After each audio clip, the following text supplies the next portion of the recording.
Hola a todas y a todos, buenas noches. Muchas gracias por participar de esta charla, muchas gracias por estar con nosotros esta noche.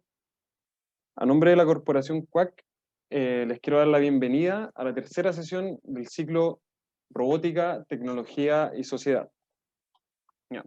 En las primeras dos sesiones de este ciclo, quisimos mostrar algunas experiencias con proyectos relacionados a la educación en tecnologías digitales, em, partiendo ese ciclo por esa charla de educación, ya que es nuestra principal expertise con el proyecto Dakitan en la Universidad de Chile. En la segunda charla quisimos mostrar algunas experiencias de amigos, conocidos que trabajan aplicando estas tecnologías digitales como robótica móvil, inteligencia artificial, en la industria nacional, en la industria del retail en particular, y en esta tercera sesión, bueno, como CUAC, parte de nuestro objetivo es masificar la enseñanza de las tecnologías digitales a todo el país y en todos los niveles educativos. Pero a veces cuando enseñamos estas tecnologías nos centramos mucho en la tecnología misma, enseñamos a programarla, a sus características, sus funcionalidades y aplicaciones, pero olvidamos una parte importante que tiene que ver con cómo se originan estas tecnologías y cuáles son los impactos que pueden tener en distintas áreas de nuestras vidas. Olvidamos a veces que somos humanos quienes desarrollamos y aplicamos estas herramientas. Y los humanos tenemos motivaciones, tenemos intereses, tenemos sesgos de muchos tipos, tenemos prejuicios y un montón de otras cosas que van a tener sí o sí influencia al momento de aplicar estas tecnologías en los problemas reales de nuestro día a día. Entonces creemos que para poder desarrollarla, aplicarla y enseñar estas tecnologías, tenemos que reflexionar sobre cómo nacen desde nuestro ser humano y todo lo que eso significa. Y tenemos que reflexionar sobre las decisiones que hacemos al desarrollar esta tecnología, ya que estas decisiones van a tener impacto en la vida de muchas personas.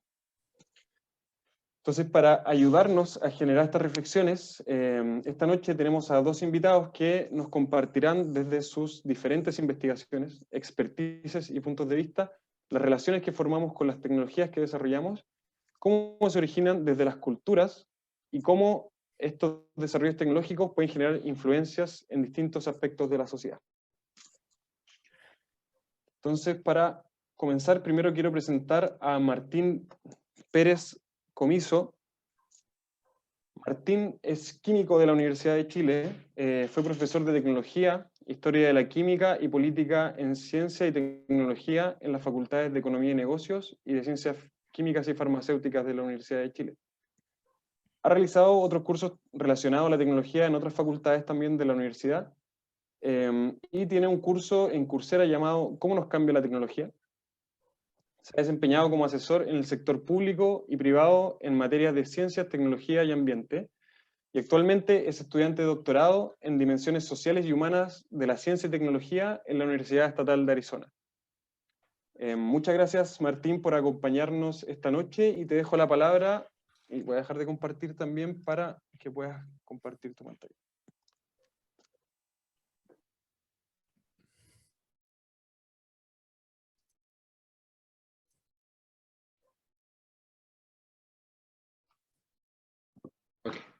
Okay. Muchísimas gracias, Gonzalo, por la introducción y muchísimas gracias a todos por asistir hoy a esta sesión que nos invitó la Corporación CUAC para conversar un poco sobre las dimensiones humanas de la tecnología. Voy a compartir mi pantalla completa, si es que funciona. Ok, ¿se ve bien? Perfecto, tengo un par de deditos arriba, así que... dado que la Corporación CUAC tiene gran parte de participantes que provienen del mundo de la ingeniería, opté por hacer una conversación donde voy a introducir un poco de mi investigación y mi trabajo, pero desde una mirada un poquito más general, para también contarles un poco del área en el cual se sitúa mi trabajo. Y por ello voy a contarles qué es lo sociotécnico y por qué cuando hablamos de la tecnología podemos verlo como la extensión del humano. Yo actualmente estoy hace ya 4 años en Arizona viviendo, haciendo mi doctorado en un campo de estudio que se llama Ciencia, Tecnología y Sociedad, que en Chile tiene un grupo bien activo que nos reunimos en enero, generalmente en persona, pero el último año fue digital por razones de contingencia, a conversar sobre distintas perspectivas que nos permiten, como a través de las herramientas y teorías y perspectivas de las humanidades y las ciencias sociales, entender el trabajo que hacen los científicos naturales y la gente que realiza ingeniería o desarrollo tecnológico. Esa es como una definición bien general, y tiene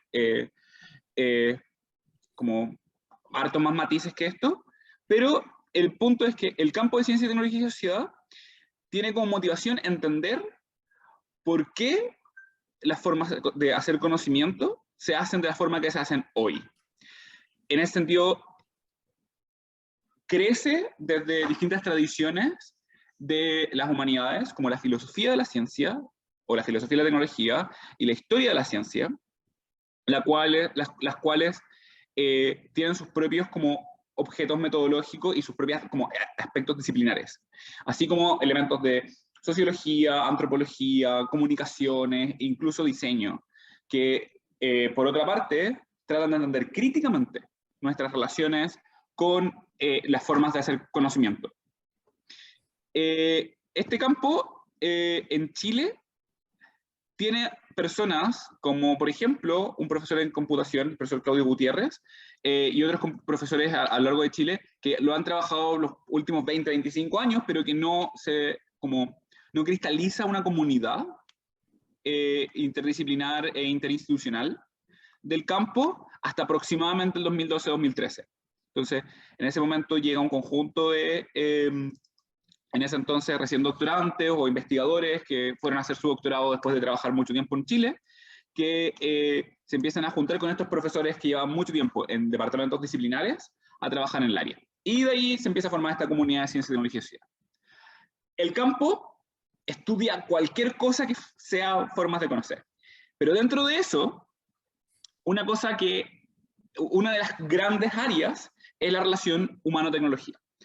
En ese sentido, es donde yo sitúo mi trabajo, y yo, a diferencia de algunos de mis colegas que se consideran a sí mismos científicos sociales, porque vienen de tradiciones así, hay otros que vienen de la ingeniería, o en mi caso de las ciencias naturales, que nos metemos en estos problemas, porque nos parecen más entretenidos, o nos encontramos con circunstancias de vida que nos llevan a investigar más esto. Y personalmente, a mí me fascina poder como comprender cuáles son las razones, los motivos y las estructuras por los cuales pensamos como sobre lo tecnológico. En particular porque hemos visto quizás en la última década en Chile un enorme auge de comunicadores de ciencia, de educación científica, de experiencias, de corporaciones, de grupos trabajando en esto, pero para mí siempre empecé a encontrar que como que la tecnología era como una especie como el arroz de la ciencia. Y lo vemos, por ejemplo, también en la discusión ministerial, que tenemos científicos e investigadores de ciencias naturales, de ingeniería, de medicina, y hablamos de la investigación como algo central, pero como que no hablamos mucho de cómo la producción industrial, no hablamos mucho de cómo eso se vincula con las patentes, con la propiedad, con la relación, con las relaciones como emocionales que generamos con lo tecnológico, con la ética, con un montón de otras dimensiones que tienen que ver con los artefactos. Y tendemos como a reducir la tecnología a una ciencia aplicada. Entonces, mi gran pregunta de investigación es cómo entendemos la tecnología. Y desde ahí, dado que el campo de CTS es tan como antidisciplinar, nos metemos en lo que nos parece como que contribuye a la conversación de alguna manera, pero no necesariamente respondemos a como formas disciplinares tradicionales. Entonces, en ese sentido, es un poco como la ingeniería, que utiliza distintos como ciencias naturales y distintas formas de diseño y las integra en como campos de acción. Pero dado que, a diferencia de la ingeniería, que tiene varios siglos, el campo de ciencia y religiosidad tiene algunas décadas, tenemos más problemas, primero, para que nos reconozcan como algo válido de hacer, y segundo, para que entendamos como nuestro campo como un campo transdisciplinar.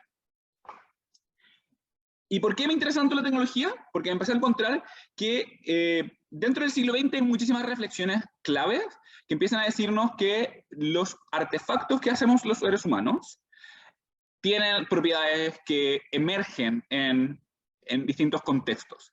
Y esas propiedades contextuales afectan la forma en las cuales las entendemos, en las cuales interactuamos con ellas, en las cuales las diseñamos, en por qué usamos o no usamos las cosas, en qué decisiones tomamos con ellas, así como qué cosas significan para nosotros.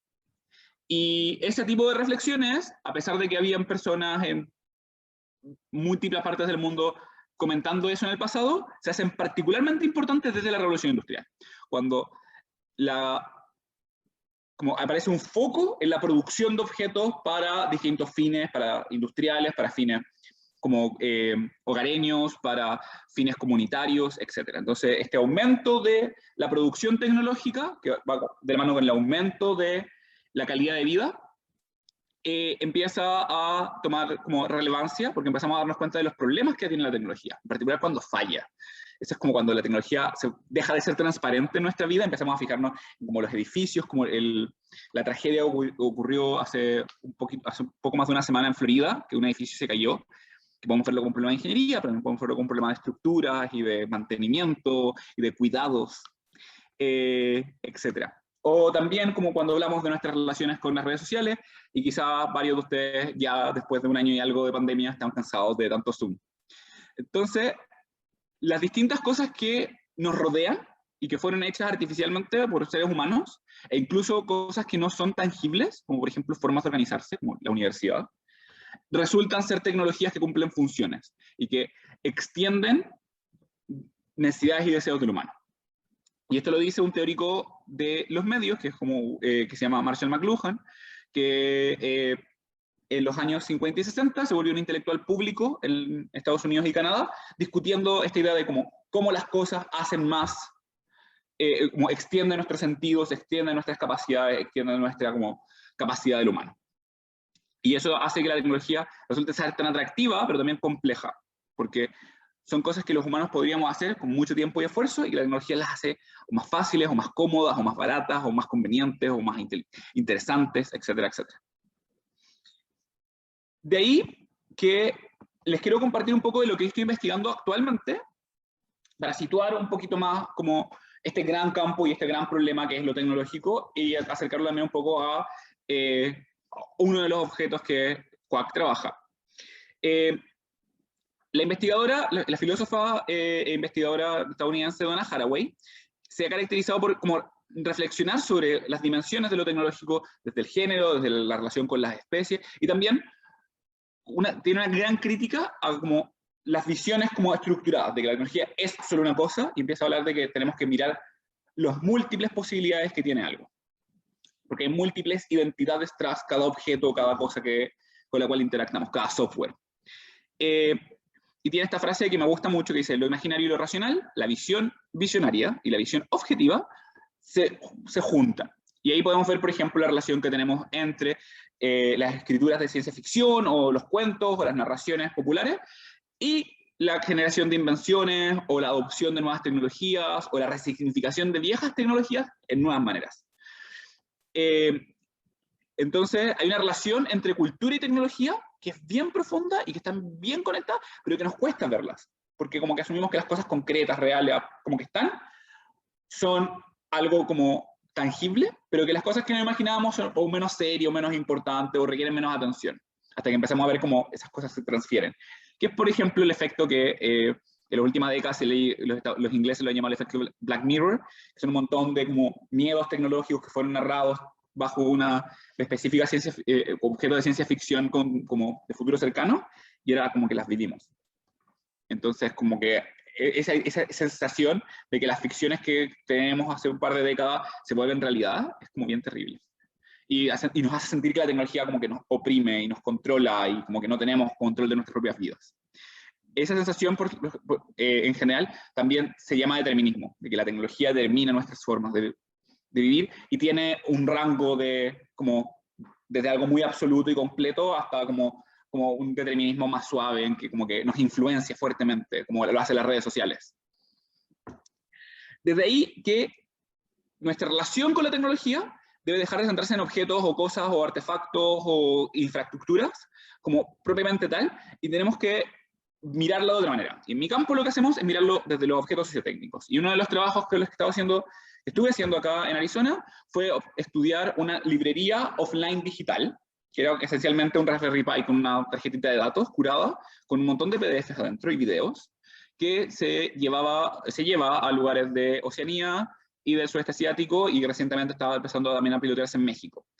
Esta librería se llama Solar Spell, y el diagrama que ven ahí es una como representación simplificada del sistema sociotécnico, donde hay agentes humanos e inhumanos, hay personas con distintos roles, tareas, funciones y relaciones, con un conjunto de elementos no humanos, que son el software, son el hardware, son los artefactos, son los materiales de plástico, son las formas para enviarlo, y entender esas relaciones que generan estos sistemas tecnológicos es una perspectiva que se le llama lo sociotécnico.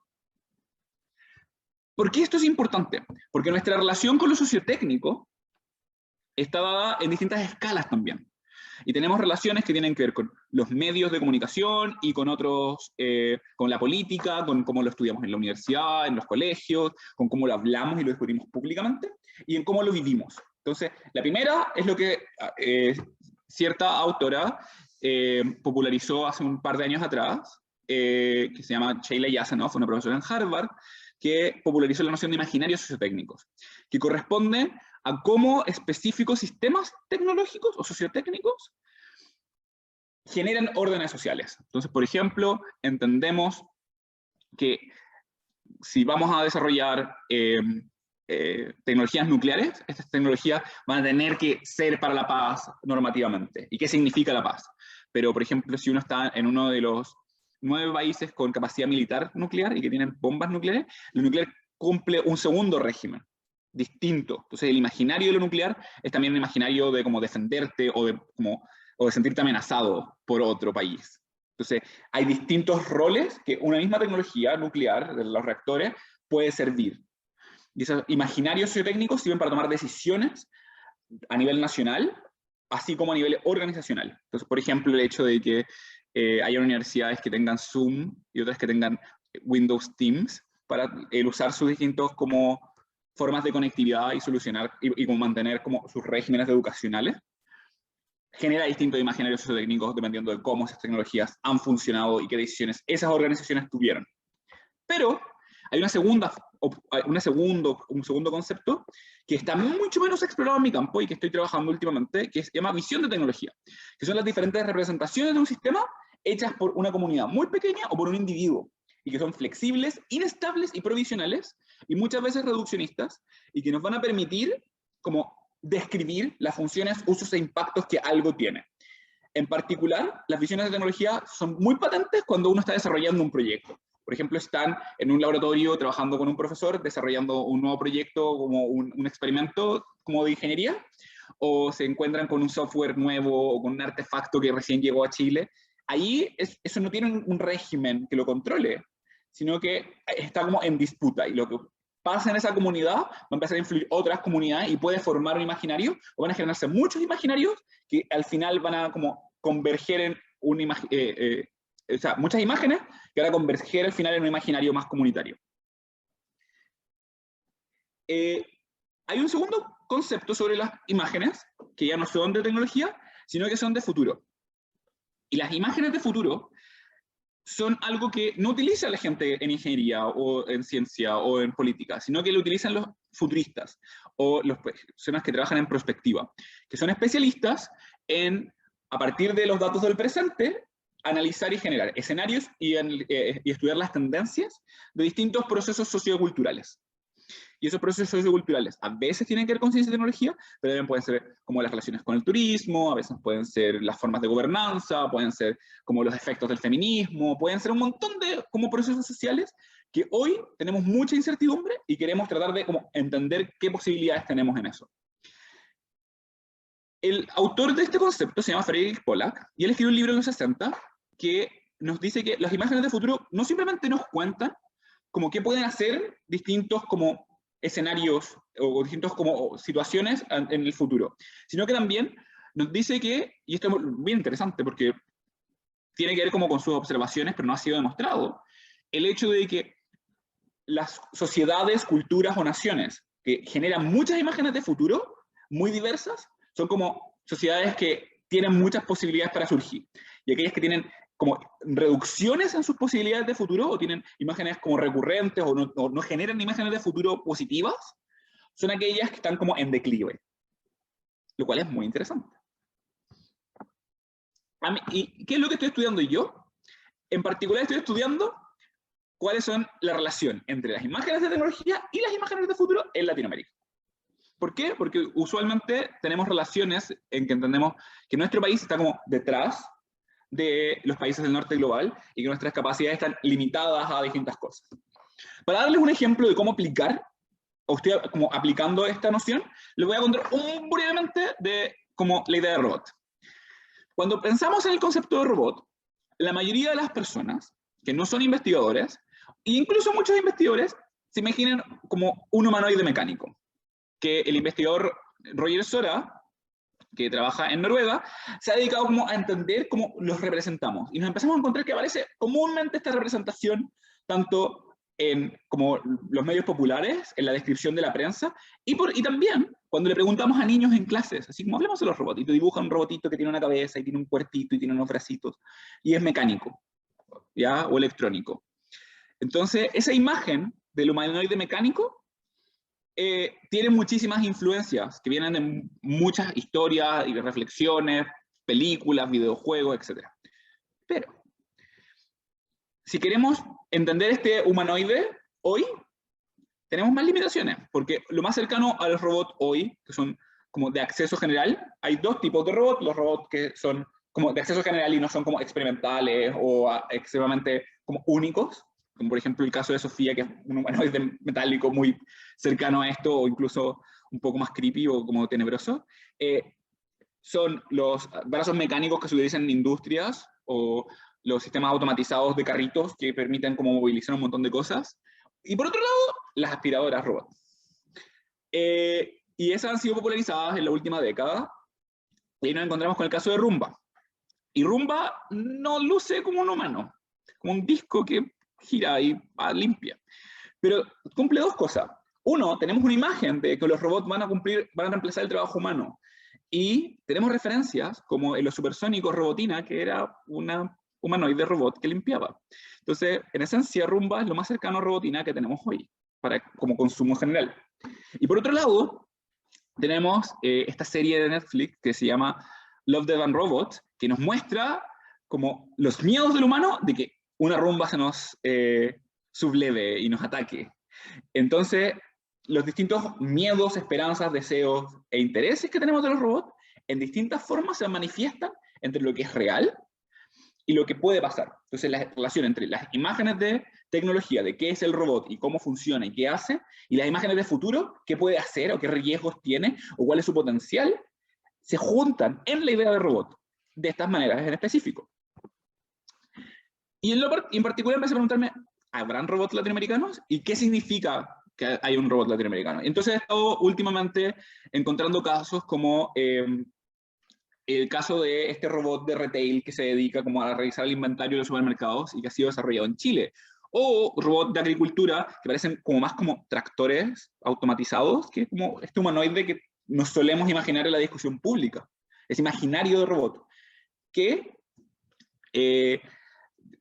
que en Argentina están siendo utilizados para mejorar la agricultura. En distintas partes de la región hay distintos proyectos que estoy explorando, y si quieren podemos conversar, y si conocen otros robots muy entretenidos, como los que se están realizando en distintas universidades, pueden como contarlo en la discusión. Para ir cerrando, Donna Haraway, cuando piensa en la idea de visiones, nos dice que cuando tenemos como visiones singulares o simples de la realidad, tenemos más riesgos que, por ejemplo, cuando tenemos visiones duales o cuando tenemos múltiples caminos posibles. Porque esas visiones simples nos reducen el mundo a una sola forma de verlo. En términos tecnológicos, eso afecta que nuestra relación con la tecnología se vuelve universal, siendo que en verdad es profundamente situada. Nuestra forma de entender, hacer o trabajar, por ejemplo, con los robots, es muy distinta en Chile a lo que pasa aquí en Estados Unidos. Se vuelve determinista, genera relaciones de dependencia que son muy profundas y que son muy difíciles de superar, y no solamente dependencia económica, sino también dependencia intelectual. Ideas de solucionismo, de que podemos, por ejemplo, decir, oh, mandémosle robot a toda la gente mayor, a todos los adultos mayores y solucionarán todos sus problemas médicos y de salud. Y en verdad no, porque las personas mayores no necesitan simplemente servicios o atención, también necesitan cariño, como conversaciones y otras cosas que los robots hoy de consumo no pueden darles. Y también genera exclusión, porque la tecnología tiene problemas de acceso, no simplemente de acceso por internet, sino acceso de que hay comunidades que no tienen electricidad y agua en Chile. Y cuando pensamos, oh sí, pongamos internet para que todos los niños vayan al colegio, y en verdad los niños no tienen electricidad, ¿cómo va a poner internet y esperar que se conecten a algo que como que, por más que hayan tenido la experiencia de usar computadores quizás en sus escuelas, en sus casas no tienen las condiciones mínimas para acceder a estas otras tecnologías, porque los sistemas tecnológicos se integran. Y eso, para cerrar, pensar que cuando pensamos en tecnologías tenemos que pensar en estas múltiples visiones, y como dice el investigador colombiano Arturo Escobar, tenemos la necesidad hoy de generar un mundo en el que quepan todos estos múltiples mundos, o estos pluriversos. Así que eso es lo que les quería compartir el día de hoy, y después de la siguiente presentación tendremos, espero, un poquito de tiempo para conversar. Gracias.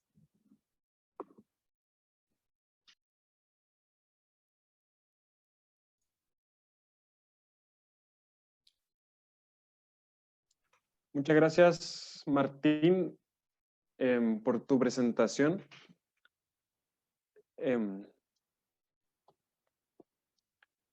Wow, fue harta información sobre el visionario, la visión de los robots y el imaginario que tenemos, que vamos formando con las culturas. Quería preguntar si alguien tiene alguna pregunta que quiera realizarle a Martín sobre alguna idea que haya surgido en la presentación. Renzo. Sobre eso, ahora pueden desmutearse por si alguien quiere preguntar por micrófono. Sí, muchísimas gracias, Gonzalo. Gracias, Martín, por la exposición igualmente. Tengo unas consultas respecto a lo que mencionas sobre el tema de la cultura y la tecnológico. Bien sabemos que hoy en día la cultura y la tecnología están totalmente disociadas. Y es justamente lo que nos lleva a la crisis tecnológica que vivimos hoy en día, que es el oscurantismo, la desinformación total sobre lo que sucede con lo tecnológico, en el tema productivo y también en el uso mismo entre los usuarios, y que justamente va a lo que apunta Daniel Dennett, que llama el top-down, que es justamente la noción de diseño tecnológico, que diseñamos más de lo que podemos comprender. En tanto, lo estético está por sobre la comprensión en sí misma de lo tecnológico, y que es algo no menor hoy en día, y se puede observar, por supuesto, en la alineación que vive la cultura, principalmente frente a la tecnología. Ya lo dijo Simondon en los años 50, final de los 50, ¿no? En el modo de existencia de los sujetos técnicos frente a esa alineación que se vive, y la manera de democratizar de alguna forma también la tecnología de lo cultural, que es justamente lo cultural lo que crea aquella sobreproducción más allá de la comprensión, ¿no? Entonces yo te pregunto en esa línea, la robótica que mencionas, que obviamente estás apuntando hacia una especie de cosmotécnica que también propone Hui, ¿no? De una tecnología por cada lugar en particular, porque hay una cosmología en cada espacio donde se relaciona, ¿no? ¿Cómo ves tú lo robótico? ¿No iría, por el contrario, a la no comprensión de ese diseño, siendo lo robótico algo alejado realmente desde, por ejemplo, nuestra geografía latinoamericana, digámoslo de alguna manera, en una comprensión más que el del diseño, yendo en esa línea un poco? Esa era un poco mi duda. Y gracias nuevamente.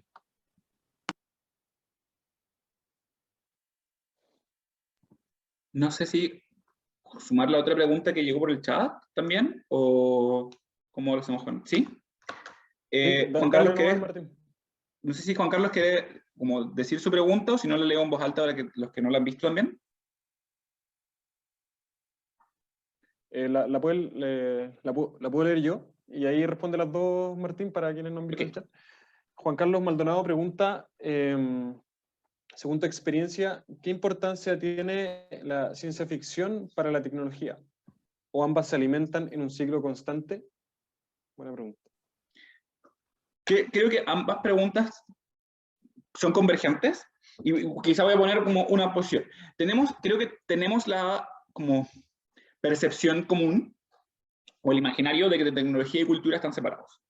Yo creo que eso es algo que hay que rechazar, que es incorrecto, porque las formas en las cuales las tecnologías se expresan en nuestra vida cotidiana dependen profundamente de dónde estamos. Entonces, nuestra cultura tiene que ver con, entre múltiples otras cosas, tiene que ver con las cosas que usamos, cómo vivimos y qué hacemos con las cosas. Entonces, los objetos, los sistemas, los software, las expertices que manejamos están conectadas. Y eso es importante, porque partiendo de este punto, de que la tecnología es parte de la cultura que tenemos, lo que encontramos es una decisión en cómo la comunicamos o en cómo la entendemos. Entonces, como podemos percibir que son parte de lo mismo, pero no tenemos como lenguajes o capacidades para reconocer cómo estas cosas se interactúan en lo cotidiano, para describirlo más profundamente. Y yo creo que lo que hace la ciencia ficción, primero, es mostrarnos mundos esencialmente especulativos, en donde la relación con lo tecnológico, al ser narrada, emergen ciertos lenguajes o emergen ciertas imágenes que son como que integran esta relación tecnología-cultura de una manera muy explícita. Entonces, a veces nos da el lenguaje y por eso tendemos como a usar múltiples referentes de la ciencia ficción para explicar fenómenos de la vida real que tienen que ver con lo tecnológico. Dado que no tenemos como lenguaje suficiente en lo cotidiano, usamos metáforas de la ficción. Entonces, en ese sentido, se conectan, porque también la ciencia ficción se inspira con los procesos de diseño y con los procesos de creación y con los procesos de uso y prácticas que ocurren en el presente y los proyectan especulativamente. Entonces, también, en cierta medida, generan escenarios o generan historias de mundos posibles. Y eso es como, creo que esa es la relación. Hay una relación como, más que como que sea un ciclo, hay como una especie como de ondas que tienen altos y bajos, y a veces pueden estar las dos muy altas, y haber un desarrollo tecnológico muy alto y una producción cultural de ciencia ficción muy alta, y a veces puede haber como mucha producción cultural y un bajo desarrollo tecnológico. Entonces, como que depende un poco como de distintos momentos, en cierta medida. No son una relación lineal, pero están conectadas. Lo segundo, esta disociación o top-down, yo creo que tiene que ver un montón con nuestra relación con el conocimiento. De que solamente algunas personas que tienen la expertise son aquellos que los que pueden hacer cosas con tecnología. Entonces, ponemos por sobre el saber hacer que el entender el para qué. Entonces, yo creo que ahí hay un problema de que los que pueden hablar por la tecnología son aquellos que la producen, y no necesariamente aquellos que la usan. Entonces, no es difícil, como se ha mostrado múltiples procesos de diseño participativo o de ingenieros trabajando en ingeniería humanitaria, que trabajan con comunidades con muy pocos recursos, o un montón de otros procesos, integrar a los usuarios o a los miembros de la comunidad en los procesos de decisión. Y por ejemplo, ahora el proceso constituyente es eso. Estamos rediseñando nuestra estructura básica de país de una manera participativa. Y hasta ahora, la historia de Chile, no lo hemos hecho. Entonces la Constitución es también una tecnología en cierta medida. Entonces, entender los procesos tecnológicos como procesos participativos, sabemos ahora y reconocemos, porque vivimos en un mundo en que como que estamos dándonos cuenta de nuestros propios como cegueras, que el patriarcado, el colonialismo, el extractivismo, el autoritarismo y un montón de otros como procesos sociopolíticos y socioculturales que también la tecnología los mantiene y los reproduce, son dañinos para un montón de la población. Y ya que vivimos en un mundo superpoblado y en crisis constantes, traer más gente y traer más voces a que participen en los procesos de diseño, tanto de como situaciones políticas, como de artefactos, como de cualquier tipo de tecnología, nos da valor para entender mejor nuestro caso, nuestro estudio. Y también lo sitúa mejor, Entonces, desde ahí, creo que esa disociación, uno, está como en un proceso de transición, que tiene un montón de resistencia y es muy difícil, y creo que es importante también pensar en nuestros procesos de diseño, o en nuestros procesos como comunitarios, cómo nos involucramos, por ejemplo, para hacer robots latinoamericanos que respondan a las necesidades nuestras y no simplemente a las competencias internacionales, que por cierto supe que Chile ganó recientemente, o la RoboCup, si no estoy mal, de ahí los Sí, chicos pueden... sí, salió Entonces, en primer lugar. entonces, es un gran orgullo, pero quizá tenemos que pensar cómo ese robot va a responder, qué pasa si ese robot lo quisiéramos industrializar en Chile, qué limitaciones tenemos y qué cosas pasarían, y si se puede o no, y si va a servir o no, y qué comunidades va a servir. Entonces, esa pregunta de si podemos tener un robot chileno como tenemos un satélite chileno hace pocos años atrás, son preguntas que tenemos que hacernos en los procesos de diseño y en los procesos de investigación.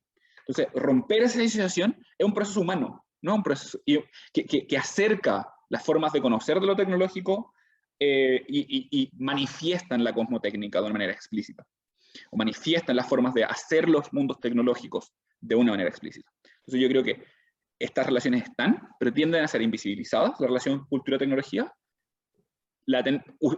usamos como artefactos cotidianos como la ciencia ficción para explicarla, y en definitiva, para hacer participativos nuestros procesos tecnológicos, entrega valor que de otras maneras no tenemos para entender mejor el mundo a través de nuestras intervenciones de diseño o de tecnología o de mantención. Eso. Bacán. Muchas gracias, Martín, ¿Había otra pregunta del chat? No sé si la... Sí, la pregunta de Ernesto San Martín la vamos a dejar para después. Ahora vamos a continuar con nuestro siguiente invitado. Y quizá esa pregunta que tiene Ernesto la puede responder Andrés también, porque quizá es más general. Entonces, a ver, déjame compartir pantalla.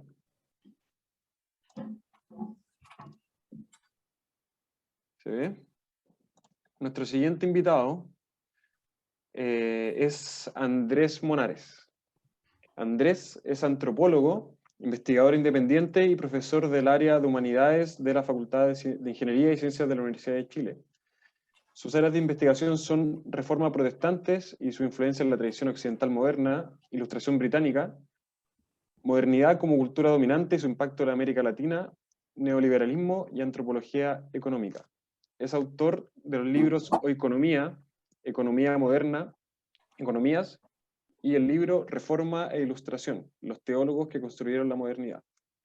Muchas gracias, Andrés, por estar con nosotros esta noche, y te doy la palabra para continuar con la charla. Hola, buenas noches en diferentes lados. En invierno como que las tardes se acaban luego. Agradezco la invitación que me han hecho CUAC, sobre todo porque con algunos de ustedes me topé en salas, y a uno como profe realmente es bien gratificante cuando te invitan gente que te conoce en una sala, porque no pasa por una burocracia de que uno se inscribe y habla, sino que esta gente cree que uno puede algo aportar, en su inocencia, pero bueno, dejémoslo así. Vamos a compartir pantalla.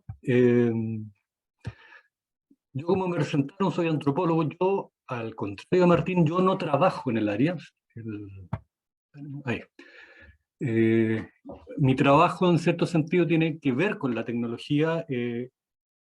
¿De qué forma? Yo estudio la cultura anglosajona y los grandes legados, desde mi perspectiva, de la cultura anglosajona, que es una cultura que no voló muy alto, por así decirlo, si lo comparamos con Grecia, China. Esto suena raro, sé lo que estoy diciendo. Porque por ciertas cuestiones de índole filosófica e ideológica, su legado a la humanidad es lo material, y no por nada se destaca justamente el ámbito de la economía, el cual yo me dedico, y el ámbito de la tecnología. Entonces, yo titulé esto, según lo que me conversaron que tenía que hablar, culturas y tecnologías más allá del optimismo tecnológico. Y eso ya les digo, para su decepción, que en realidad Martín habló muchas de las cosas que yo voy a hablar, y de manera quizás más profunda. Él se dedica a esto, está haciendo su doctorado.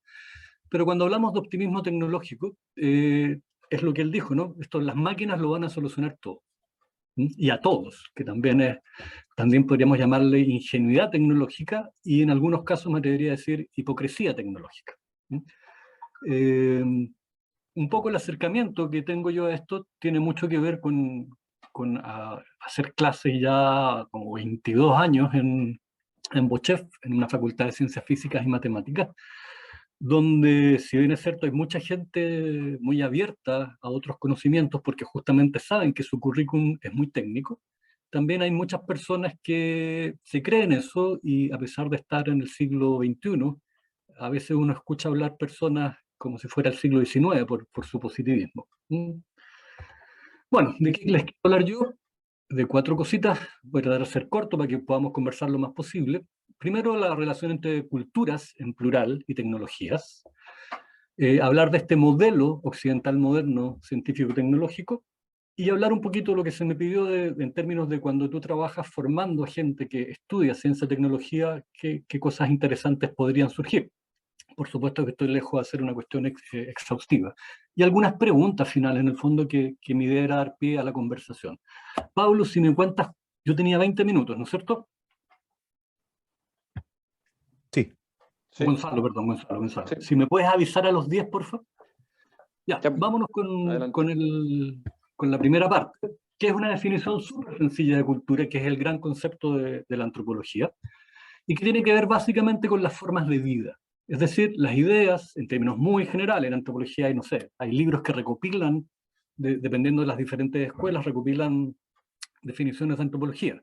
Yo he tomado una muy sencilla, muy gráfica, según yo, espero que así sea, para que podamos conversar y entendernos, ¿no? Entonces, las formas de vida de un pueblo, de un grupo incluso, tienen que ver con un sistema de ideas, con un conjunto, una estructura ideológica, con un sistema moral y con múltiples patrones de conducta. Es decir, la gente piensa en una cultura y en un momento determinado piensa en general de cierta manera, tiene nociones acerca del bien y el mal, que permiten de hecho vivir en conjunto de manera coherente, y hace las cosas de cierta forma. Es decir, la pregunta básica, por así decirlo, de la antropología es cómo viven los grupos humanos en un lugar y en una época determinada. Por ejemplo, los mapuches no son los mismos hoy que cuando llegaron los invasores españoles o en el siglo XIX. Y puntualmente, una pregunta donde la antropología se pone más hasta media filosófica es ¿por qué la gente hace lo que hace? En este sentido, se puede hablar de cultura vasca, por ejemplo, mapuche, griega, navajo, mesopotámica, china, moderna, etcétera. Eso es un poco entender, vuelvo a insistir, hablamos de grupos, hay culturas nacionales, subculturas, en las oficinas tenemos culturas, ¿no? Hay ciertas formas de hacer las cosas. La Chile tiene una cultura diferente a la católica, por ejemplo, etcétera, ¿ya? Bueno, ahí tenemos 3 tipos de tecnologías muy básicas, asadones, prehistóricos, bien entre comillas. Después tenemos cerámica, Mochica, que es un pueblo que era excelente en la cerámica en el mundo andino antes de la llegada de los invasores. ¿Y por qué poner la cerámica? Hay que recordar que la cerámica, sí, pues tiene que ver con hacer monos con las manos, pero los colores se juegan en la temperatura de cocción. Entonces también es súper importante en términos de tecnología el poder hacer cerámica. Y bueno, la última foto de abajo es un poquito lo que hoy día, a veces por cierto descuido y las cosas, esta desconexión que hablaba Martín, tendemos a pensar que parece que todo lo que tiene pilas o batería o se enchufa es tecnología y todo el resto es como insisto, como muy bien lo decía Martín, parece que la tecnología surge cuando sencillamente falla. Tan acostumbrados estamos a eso, en todas las culturas, en todo caso. Bueno, para una definición súper general de tecnología, porque yo al menos no veo el título de arriba, no sé si ustedes también está tapado por ustedes. En general, estoy citando a Werner Rammer, hay múltiples definiciones que podríamos usar, ¿no? Pero básicamente son herramientas, cosas que hacemos los hombres como medios para hacer otras cosas, para lograr ciertos fines, la humanidad, ¿no? Ahora, esas cosas, esas máquinas, por ejemplo, tienen que ver con prácticas instrumentales, o sea, hay formas de hacer las cosas y hay formas de hacer esas cosas, esas máquinas, y hay formas de hacer cosas con esas máquinas, ¿ya? Básicamente, así muy en general, estamos hablando de artefactos y de técnicas. En términos muy laxos, lo puse ahí, de software y hardware. Ahora, no sé si nos vamos a meter en esto, si les interesa, pero también una de las desviaciones, por así decir, que tenemos hoy en día es que la tecnología está súper ligada a la ciencia, pero la ciencia, como la conocemos al menos en Occidente, la hicimos ayer nomás, por el siglo XVII, por ahí. Perdón, pero esto, ya. O sea, también podríamos hablar de eso. Entonces, por ejemplo, aquí tenemos tres formas tecnológicas diferentes. En el ángulo superior izquierdo es la Grecia antigua. En el superior derecho son los andenes andinos, que en el fondo generalmente se identifica con los incas, pero hay que recordar que los incas son como, no voy a hablar de la cúspide, porque si no hubieran llegado los invasores, quizás cómo hubiera evolucionado el mundo andino, pero en el fondo son la última gran civilización que fue destruida por los invasores europeos. Abajo tenemos un ábaco chino, y a la derecha, lo siento, una de mis películas favoritas, La Guerra del Fuego, de Jean-Jacques Anou, donde justamente, como muy bien le dice el título, se trata de cómo diferentes grupos humanos, y lo simpático que trabaja la película hace mucho tiempo, es algo que hoy día ya está como bien demostrado, que convivieron diferentes tipos de seres de la rama Homo. Muy recomendable la película. Entonces hay diferentes tecnologías, han habido diferentes tecnologías, y de hecho, sin lugar a dudas, podríamos decir que el ser humano, hasta que se extinga, va a seguir usando y desarrollando tecnología. Entonces, si hablamos de culturas y tecnologías, podríamos afirmar ciertas cosas.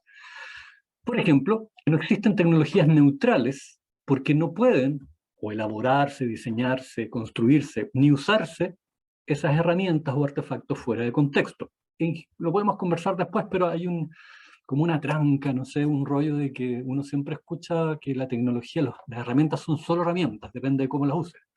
Bueno, ninguna herramienta se ha creado sola, y siempre es usada en contexto. No existen herramientas fuera de contexto, tal como otro de los errores, un error similar se puede encontrar en la economía, que pareciera que somos seres humanos fuera de contexto y sencillamente maximizamos. En ese sentido, las tecnologías, por supuesto, son parte de una cultura. No solamente se desarrollan, se diseñan, sino que también tienen que ser legitimadas. Es decir, esas ideas y esa moral de un grupo humano tiene que aceptar ese artefacto. Y obviamente son utilizadas desde cierta cultura. Es decir, hay un menú específico para diseñar, construir, usar, y todo eso además es validado. Por lo tanto, y esto es re importante, Martín lo dijo de otra manera, en el fondo las tecnologías, las herramientas, los artefactos, los procesos se relacionan obviamente con la política, con normas sociales, con leyes, con la religión, con la economía y con múltiples esferas de la vida social humana. Entonces, por ejemplo, ahí tenemos ahí arribita la experimentación con embriones, que tiene que ver con la biología, pero también tiene que ver con la religión. Por ejemplo, los grupos conservadores católicos, tanto en Estados Unidos como en Chile, se oponen a ese tipo de experimentación. O sea, la religión tiene que ver con desarrollar o no desarrollar ciertas tecnologías. ¿Para qué hablar de la privacidad de nuestros datos, que tiene que ver con la política, es decir, cómo nuestros datos se han usado para influenciar elecciones, o cómo nuestros datos se usan económicamente, tiene que ver con lo legal también. Y allá abajito una cosa que a veces no sabemos, pero yo aprendí hace poquito, que cómo tiene que ver la tecnología, por supuesto, con el medio ambiente. A veces las empresas instalan estos molinos de viento en lugares por donde pasan las migraciones de aves. Y aunque nos parezca absurdo, las aves no van a cambiar su camino y mueren efectivamente porque chocan con las aspas. Es decir, la tecnología también tiene que ver con los procesos naturales. Vamos al modelo occidental moderno, es decir, de dónde surge toda este menú occidental, y me atrevería a decir la mitología occidental en el sentido más pleno de la palabra, es decir, ideas relacionadas a la cosmovisión de un pueblo, en este caso a la cultura occidental. Todo desde la perspectiva que yo he trabajado, empieza entre comillas, por favor, por supuesto que nadie se levanta un día y es un genio, sino que sencillamente Francis Bacon es la persona más destacada y con mayor influencia, que es un filósofo natural británico, inglés puntualmente, que en base a su religión desarrolla el modelo empirista que hoy día usamos, propone la inducción, la experimentación, según él las inventa, o sea, se sientan los medievales, se sientan los griegos, pero eso es muy británico y muy propio de Francis Bacon. Y después vendría Newton, que sobre los hombros de Bacon sumaría la matemática, la medición. Entonces, básicamente, para esto, hablar puntualmente de lo que estamos conversando hoy, él tiene un libro de 1620, Recordemos que el siglo XVII es el siglo de la famosa revolución científica británica, o la nueva filosofía. La palabra ciencia es una palabra recién del siglo XIX, en realidad es filosofía natural. Y el proyecto básicamente es que una vez que apliquemos el conocimiento, vamos a poder volver a tener el poder que tenía Adán sobre la creación. Porque Adán, en su momento, junto con cuidar y labrar el paraíso, tenía un dominio pleno de la creación, ya que la creación lo obedecía, le ayudaba, y además él la conocía perfectamente. Entonces, eso es la gran restauración, porque mediante el saber aplicado, es decir, un dominio racional del universo, logremos mayores niveles de bienestar humano. En ese sentido, todo esto es religioso, y no es que este gallo fuera un loco o un exótico, porque tiene gran impacto en la cultura británica. Él es el padre del empirismo, y el empirismo después de él toma dos ramas, que es el empirismo que hoy día llamaríamos física, y el empirismo que hoy día llamaríamos ciencias sociales. O sea, no estamos hablando de cualquier persona. Por mucho que Bacon en realidad es un filósofo de segunda línea, haciendo bien buena onda, marca la cultura británica, y no sé si tengo que explicar que nosotros al menos somos herederos o queremos serlo de esa cultura, como parte de la tradición moderna, aunque es un tema si somos parte o no. Bueno, en ese sentido, sobre los hombros de Bacon se desarrolla evidentemente, cuando uno estudia estos aspectos, la revolución industrial. También parte de visiones erróneas sobre los desarrollos tecnológicos es que esta neutralidad de las máquinas y de la industria es que todos los países desarrollan estas cosas. Y en ese sentido los ingleses desarrollaron industria y tecnología. No, pues, culturalmente hablamos, es que la cultura británica, puntualmente Inglaterra, sobre todo Escocia, donde venían muy buenos ingenieros además, hacia el sur, desarrollaron como característica de su cultura una forma puntual de desarrollo económico y tecnológico, que hoy día conocemos como revolución industrial, la cual por supuesto tiene relaciones a lo político y a lo social. Hasta la segunda década del siglo XX, en el Parlamento británico Disculpa, Andrés, 10 minutos. Ya, listo, gracias. Se hablaba acerca de mantener legal el trabajo infantil, porque como los niñitos tenían los dedos más chicos, era posible que trabajaran mejor los telares.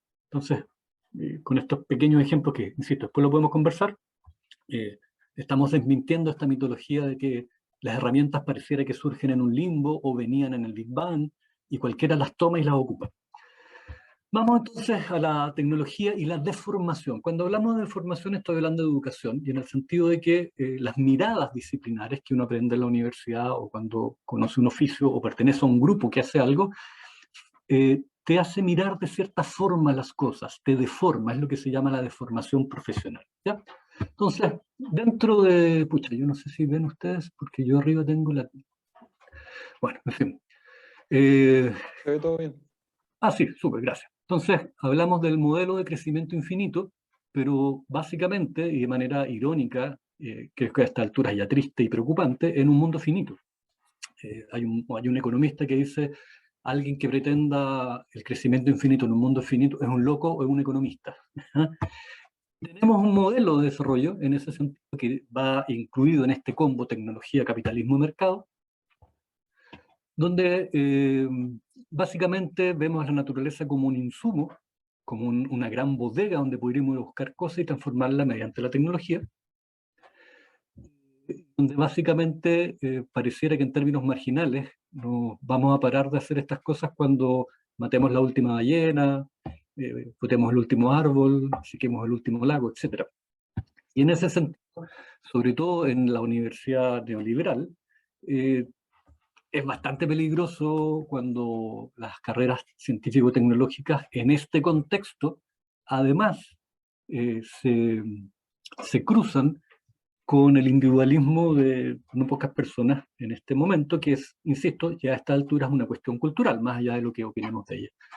Entonces, en términos de educación y tecnología, una pregunta que es importante hacerse a quienes estamos en los ambientes educativos de ciencia y tecnología es, bueno, toda tecnología que es posible desarrollar, ¿se debe desarrollar?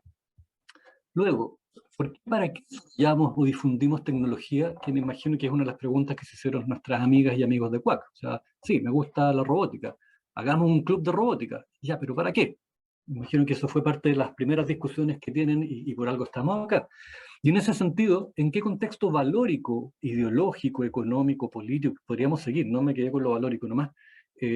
Desarrollamos o difundimos la tecnología. Entonces aquí, como parte del mundo actual, me hago parte de los memes. Entonces, este tecnólogo inventa un robot que grita, ¿no? Y le preguntan ¿para qué? Y ahí mi socio se queda pensando, en realidad si puedo hacer un robot que grita, más allá del meme, por supuesto, ¿por qué no lo voy a hacer? ¿Para qué? ¿Por qué? Esas son otras preguntas que pareciera, muchas veces no tienen mucho que hablar. Y este meme es uno de mis favoritos. La ciencia nos dice, ¿no es cierto?, que es posible o cómo clonar un tiranosaurio, pero en realidad las humanidades, y no quiero hacer esa separación idiota de peleas disciplinares, sino sencillamente estoy hablando de la reflexión en general. Quizás cuando tú reflexionas en revivir en clonar un tiranosaurio, quizás no sea una buena idea, ¿no? Aquí tenemos, esto me voy a poner en esta parte, desarrollos tecnológicos. Yo sé que la tecnología es mucho más que esto, pero obviamente para un poco poder conversar, yo voy a hablar de la parte mala, digamos. Drones no tripulados. En 2014 el ejército israelí, dentro de su proceso de ocupación de Palestina y los crímenes que se cometen ahí, matan a 4 hermanos de 10 años. Obviamente todavía no hay presos por eso y se hizo desde un dron no tripulado. La basura, por ejemplo, esto de cambiar los celulares al año, o porque necesito urgente bajar una app para tomar agua, ¿no? Nueva. La contaminación, seguimos con eso. Los programas de reconocimiento, que hay varias tallas bien heavy, ¿no? Cuando, al menos no sé si eso se corrigió, supuestamente se hizo, que tú buscas gorila y te muestra la foto de un afrodescendiente. ¿Sí? O también los que tenemos Facebook, los pésimos algoritmos que no toman en cuenta la ironía o cosas por el estilo y te castigan. Esa es una película, pero tiene que ver con justamente los algoritmos que nos hacen vivir en este mundo maravilloso donde todos opinamos lo mismo.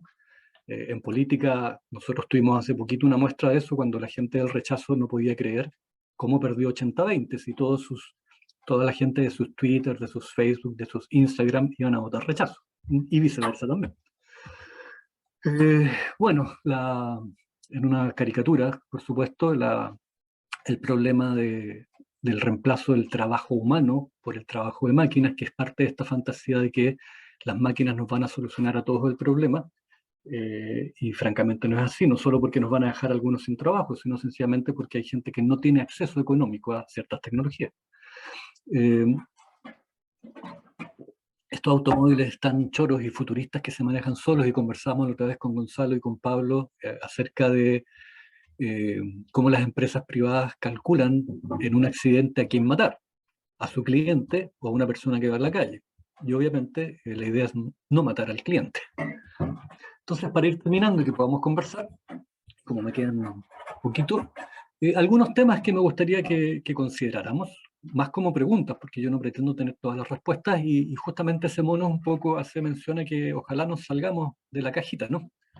Entonces, en primer lugar, en términos éticos y morales, ¿para qué hacemos tecnología? Porque en nuestra cultura, justamente por lo que muy a la pasada dije, pero es súper importante aplicar el conocimiento para desarrollar tecnología. ¿Por qué? Para el bienestar. ¿O por qué? Porque es importante el progreso. Y ahí nos damos una vuelta, es un loop eterno, ¿no? Y preguntas como, ¿para qué hacer tecnología? Y preguntas éticas y morales como, bueno, esta tecnología se relaciona, al bien o al mal. Si hablamos, eso suena como bien extremo, ¿no? Pero tenemos que recordar que el holocausto nazi es un desarrollo industrial y tecnológico de la tortura y de la muerte. O sea, no es que no hayamos vivido en la Tierra esto que la tecnología se relaciona al bien y al mal. Pero si lo quieren ver así, cuando hablamos de crisis ambiental, también estamos hablando de bien y mal, o sea, de la supervivencia de la vida en la Tierra. En la política, las políticas que asumen los gobiernos o nuestras propias universidades son anti o pro tecnología. Bueno, pero ¿qué tipo de tecnología? Y ahí la podemos cruzar con arriba, ¿no? O sea, ¿para qué? En términos de creencias, las creencias podrían ser religiosas, por ejemplo, fomentan o detienen su desarrollo. mi experiencia, lo que yo trabajo es que en algún momento determinado de Occidente, la religión fomentó de manera radical la tecnología y la ciencia. Ahora, ¿qué tipos de tecnologías? En ese caso, tecnologías de dominio. Si pudiéramos tener vivos todavía a los ingenieros incas, a sus colegas, ellos de una u otra manera desarrollaron lo que hoy día llamaríamos tecnologías amistosas con el medio ambiente. ¿Mm? Bueno, estructura socioeconómica. ¿A quién le llega o le sirve la tecnología? ¿Disminuye la brecha o la acrecienta? Está esta fantasía de que todo va a ser tecnológico. Bueno, súper bonita, pero ¿y la gente tiene plata para pagar esa tecnología? También lo decía Martín, con el Zoom en Chile nos dimos cuenta donde hay más celulares que personas, pero que resulta que un montón de gente no sabía navegar. Sabía llamar, sabía jugar, pero no sabía usar, en el caso de los estudiantes, ciertos programas que son importantes para hacer clases vía telemática. En términos económicos, no me gusta hablar así, pero hablemos como economista. Bueno, el tipo de economía, ¿incentivo o desincentiva el desarrollo tecnológico? Y desarrollo tecnológico con todas las preguntas para arriba. ¿Qué tipo de tecnología? ¿Para qué? En ese sentido, ¿las tecnologías buscan la acumulación individual, la maximización de dinero o el bien social? La educación, ¿qué rol juega la tecnología en la formación? Puntualmente en Bochev. ¿Por qué estamos formando en tecnología en una facultad de ese estilo? ¿Qué buscamos con eso? ¿El progreso en sí mismo, el desarrollo en sí mismo? ¿O como una universidad pública, estatal, perdón, con sentido público, tenemos que tener alguna mirada más profunda de por qué le enseñamos a nuestros estudiantes a desarrollar y diseñar y utilizar tecnología? Y puntualmente, ¿qué enseñamos sobre la tecnología? Entre otros muchos puntos, termino con la ecología. Estamos en un punto súper crítico. A mí me gusta repetir que la mesa técnica de cambio climático habló del 2030. Y me gusta recordar que estamos a 2021. A mi generación, yo tampoco soy tan viejo, que como me veas es otra cosa, pero resulta que yo cuando era adolescente, como que uno hablaba de la crisis climática o ambiental y eran, oye, tienes que dejarle tierra a tus nietos. Hoy día es 10 años más, ni siquiera son para gente jóvenes como ustedes, ni siquiera estamos hablando de sus hijos, son ustedes mismos. ¿Sí? Y el proceso industrial tecnológico a esta altura, bueno, ya del 70 eso se sabe, tiene mucho que ver con este uso extensivo de tecnología en derechamente destrucción de la naturaleza. Eso, como les decía, como que no es mi intención hablar de la tecnología que es una porquería y una mugre, ¿no? Pero sí la idea era para conversar un poquito de otro tipo de cosas, ¿no? O sea, como que hablar de lo bonito que es la tecnología es, es lo más fácil. Pero además, creo fehacientemente que el modelo tecnológico, industrial y económico surgido de Occidente requiere una revisión urgente. No pronta ni interesante, porque de hecho siempre conversar estas cosas interesantes, sino que urgente, vuelvo a insistir.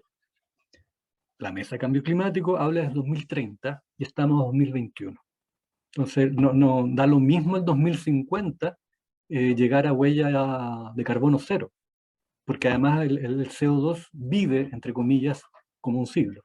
Entonces, estamos tarde. Y para qué hablar de los bonos de carbono, pero bueno, eso quizás lo podemos conversar después. Gracias, Gonzalo. Sí.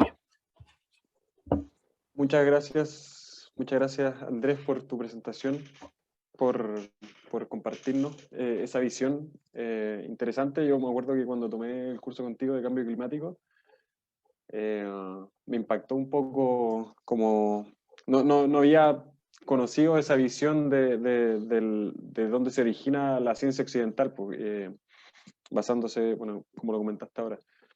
Tenemos una pregunta de Pablo Martín, levantó la mano, dale Pablo. ¿Puedes desmutear? Hola Gonzalo, gracias. ¿Cómo está, profe? ¿Tanto tiempo? Oh, puras caras conocidas aquí. Qué Entre bueno amigos, que andan, parece. qué bueno que andan con la diaria, cabros. Profe, yo le tengo una pregunta. Precisamente sobre lo que estaba diciendo recién, que hace poco en la universidad se hablaba sobre la automatización, fue un trabajo que había que hacer de los alumnos. Y una cosa que me preocupa un poco es que hablan de la automatización como algo inminente, algo que viene sí o sí, que nada lo detiene y que sí o sí es mejor, y que el sistema se va a adaptar como si el sistema fuera un perrito que come pasto y se acomoda a cualquier embarrada tecnológica que haya. Entonces, obviamente, esto es una pregunta más de opinión. ¿Qué se puede hacer en la universidad? O sea, yo la verdad veo que hay como este culto a lo nuevo por ser nuevo, pero no por ser útil. Y eso, la verdad es que lo veo de repente incluso en los alumnos.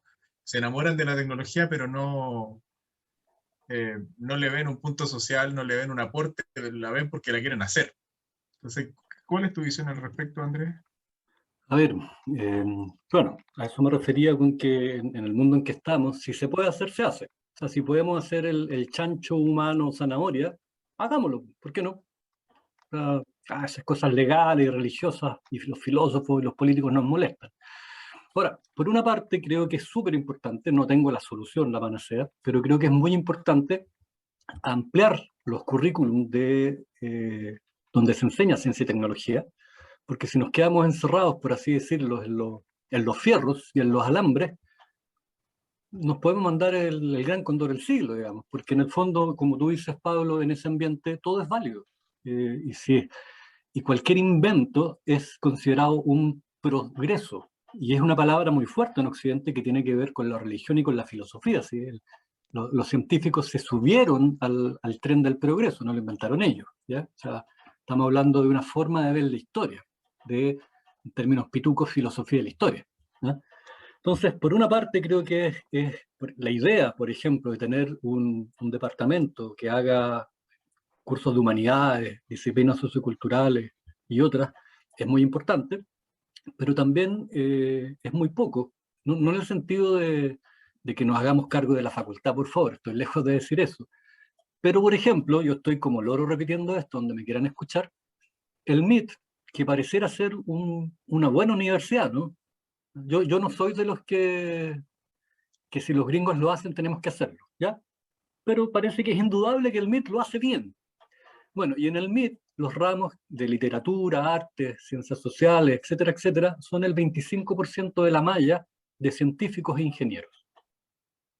Y no porque el MIT quiera que los cabros hablen más en los cócteles o vean más películas de cinearte, sino porque es evidente que la tecnología sola es un poco lo que tú dices, Pablo, es como un animal salvaje, que además si los dejas en manos de, disculpen la terminología, de brutos hábiles, puede quedar la escoba. Entonces, si no nos hacemos las preguntas, y eso tiene que hacerlo en la universidad, y sobre todo, no quiero ser chauvinista, yo trabajo en la Chile, pero no estudié en la Chile, pero sí estoy en una universidad pública, creo que es muy importante el sentido que le entregamos a nuestros estudiantes en la educación. O sea, lo que intenté plantear en lo que expuso, o sea, ¿por qué hacemos tecnología? ¿Para qué? ¿Para quiénes?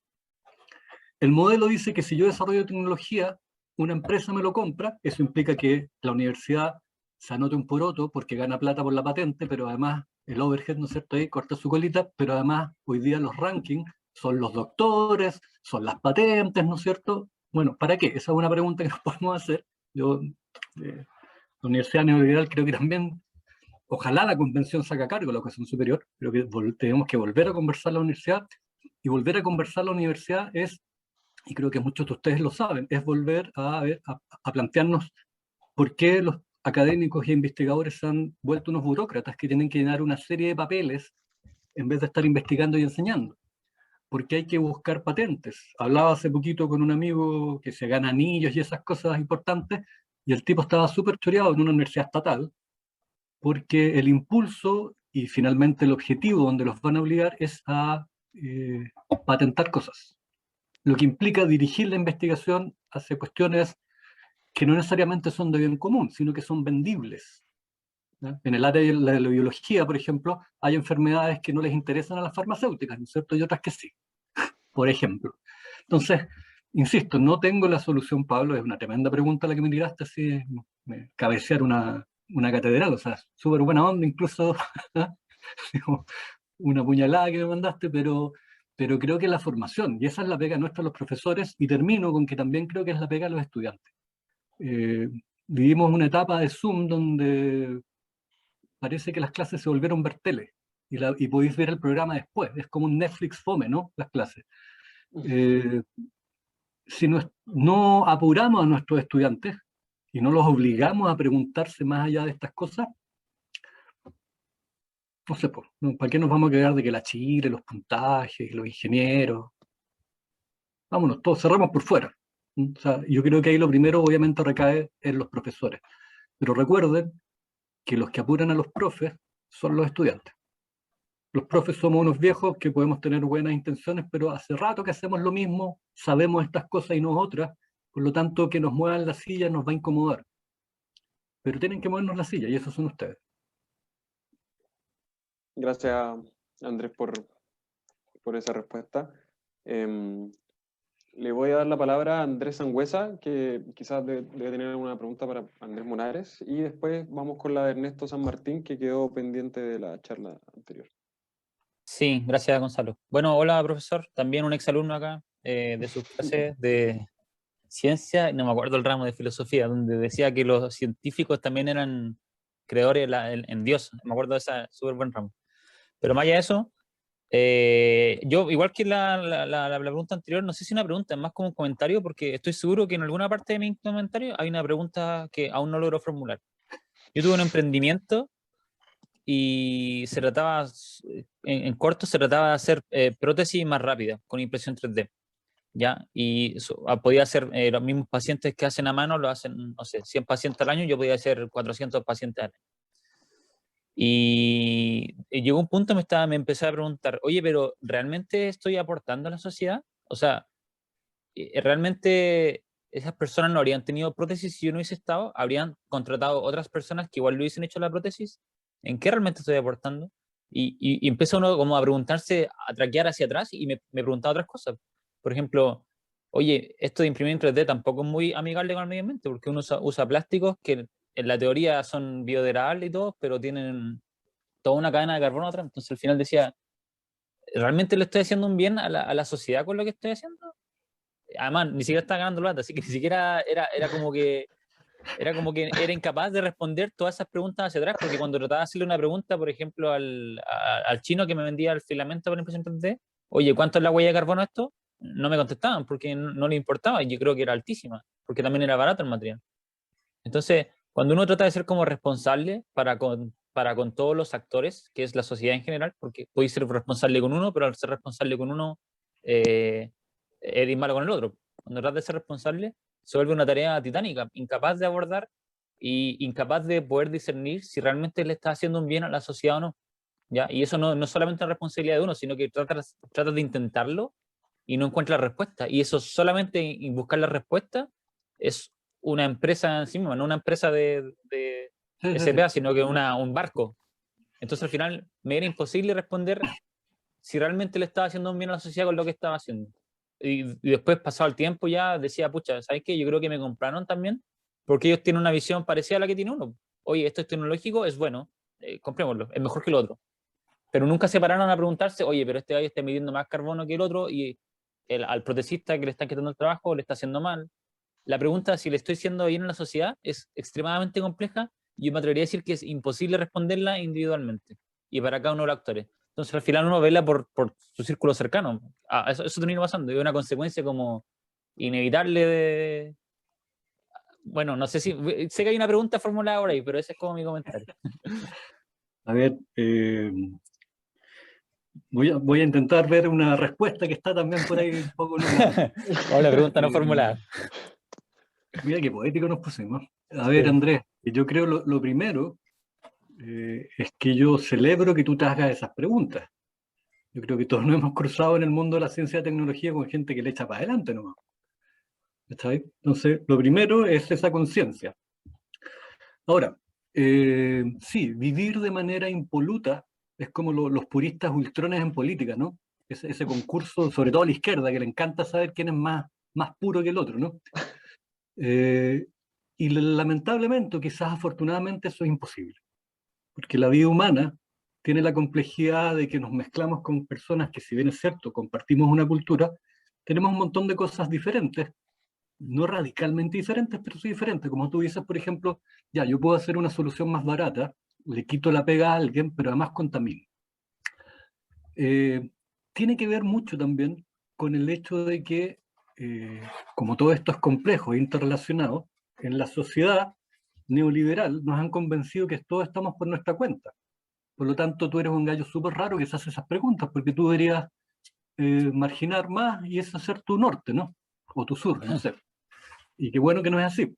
Ahora, el viejo Aristóteles, que era un viejo misógeno, xenófobo, clasista, pero decía cosas muy interesantes y afortunadamente nos legó en la ética que hay muchas ocasiones en que uno no puede hacer el bien, pero sí no puede hacer tanto mal. El ejemplo que él ponía era una barca en una tormenta y deciden tirar la carga al mar para salvar sus vidas. En el fondo la ética, estamos hablando de eso, es lo que nos permite tomar ese tipo de decisiones en algún momento.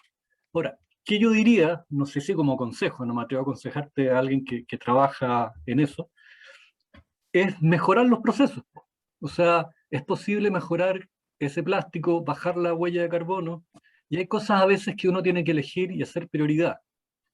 Con respecto a los chinos, por ejemplo, claro, por supuesto, uno no va a salvar a todo el mundo en su vida porque te volvés loco o te suicidáis, es una cosa imposible, pero de repente cuando ojalá crezca lo que tú estás haciendo, y uno, por ejemplo, puede presionar a sus proveedores para que no hagan prácticas antisindicales, ¿no? Y, Claro. no, pero es que a mí estos gallos me mandan los fierros mucho más baratos. Bueno, y justamente es mucho más barato lo que viene de Bangladesh o de China porque hay trabajo esclavo, semi-esclavo. Ahora, tú no vayas a cruzar el mar a liderar a esos niños, o quizás sí, no sé. Pero uno puede organizarse y hacer ciertas cosas. O sea, no es todo o nada. Yo lo que te diría es que te relajís, botí el aire, tomé una chelita, una piscola, algo así, conversís con gente. Y en el fondo lo bueno que tú tienes, y es la envidia que yo le tengo a los ingenieros, porque fíjense que a mí me pagan por hablar, y que pase algo cuando uno habla sería magia. Pero ustedes desarrollan cosas, ¿ah? O sea, trabajan, como se dice, con los fierros, ¿no? Con cosas que están ahí y que van a ser utilizadas al tiro. Ahora, justamente de tus estudios y tus inquietudes surge una cuestión que es fascinante, yo creo, que es la capacidad que tú tienes, a partir de tus estudios, de mejorar los procesos. O sea, no vas a llegar a emisión cero, porque eso es imposible. O sea, pensemos que los peos de las vacas son parte importante de los gases de invernadero. Entonces, Claro. se puede hacer cargo del mundo, pero sí quizás se puede hacer cargo de la parte que te toca del mundo, y dentro de eso, de algunas partes. Tú como ingeniero tienes la capacidad, porque estudiaste para eso, y la escuela es una buena escuela, de tener las herramientas para mejorar los procesos. Termino con esto, lo digo siempre, quizás me lo han escuchado. Hoy día hay muchos cabros que andan en bici, usan ampolletas LED, son veganos, súper bien, los felicito. Pero en BOCHEF a mí lo que me interesa es que mis estudiantes, como profesionales, desarrollen procesos limpios. Y que además se andan en bicicleta o son veganos, súper, te felicito. Pero tú tienes una responsabilidad profesional. Y tú la tienes. Y me alegro por eso, Andrés, y yo creo que estáis súper bien encaminados nomás. Pero uno Oye, se tiene que hacer cargo de lo que es.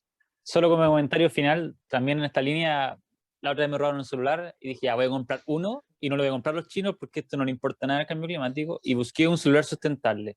Resultado, venden en Holanda, vale $500 y es como ultra malo en el fondo, o sea, cero resolución, cero cámara, El a lo mejor trade-off voy al mundo, pero claro, que tienes entonces que ahí hacer. uno dice, bueno, tampoco soy millonario para pagar como esta cuestión. Bueno, ni siquiera nos importaban a Chile, pero al final uno tiene que tratar de poner, ¿cierto?, donde pone su boca y sus ambiciones, su norte, y también muchas veces tu norte, lastimosamente, también es tu dinero.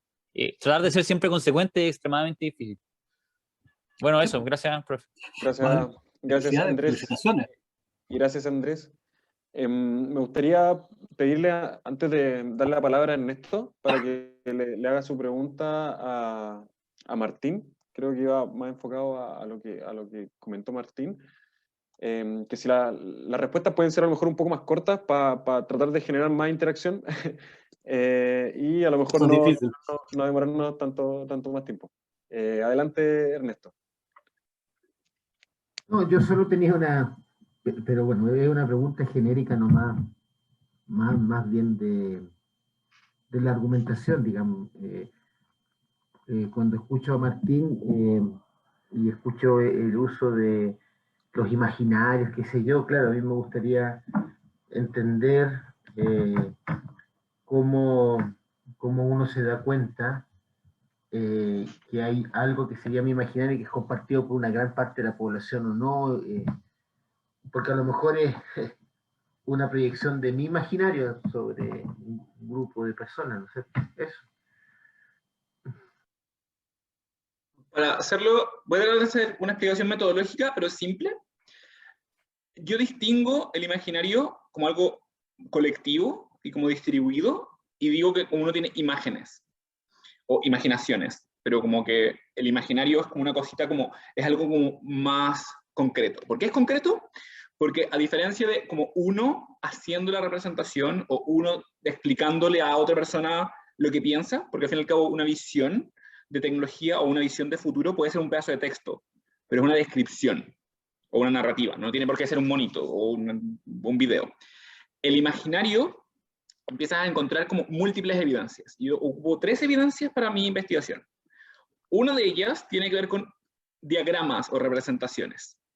Si me empiezo a encontrar, por ejemplo, esta idea de que existe un imaginario de que los trabajadores van a ser reemplazados por los robots.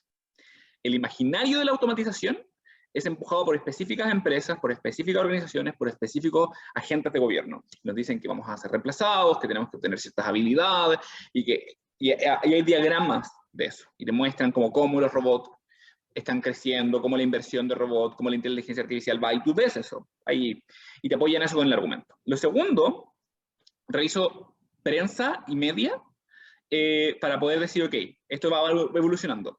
Por ejemplo, el imaginario de la sustentabilidad tiene múltiples imaginarios en verdad, no es una cosa, como ser sustentable, que es como siguiendo un poco la conversación anterior.